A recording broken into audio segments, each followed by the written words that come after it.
Koncert vjedno organizovali kulturno-umetnicke društvo Žatva i Zavičajno vrelo, Hreko-katolicka, Rimokatolicka i Evanhelska cerkva, Osnovna škola Bratstvo jedinstvo i Dom kulturi. Všetkým nám zajedničke toto, že slavíme rođenje Isusa Hrista i to raz ročne mi všetky napravíme jeden zajednički koncert na tu temu, bo nam to každomu bliske.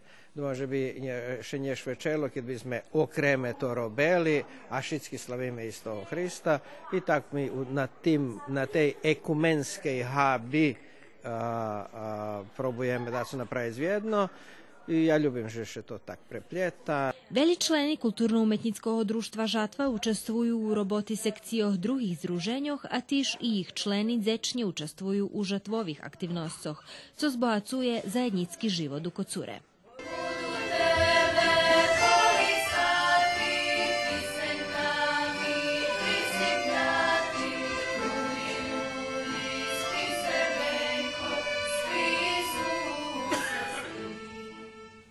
Було весело, якось нас трима тут крачунський дух. Та змашицькі такі були веселі і еуфоричні. А думам, že було baš dobro. Koncert finansovala mesna zajednica. Sala Kocurskog doma kulturi bola polna, a publika každu točku nahradzela so zmocným aplauzom.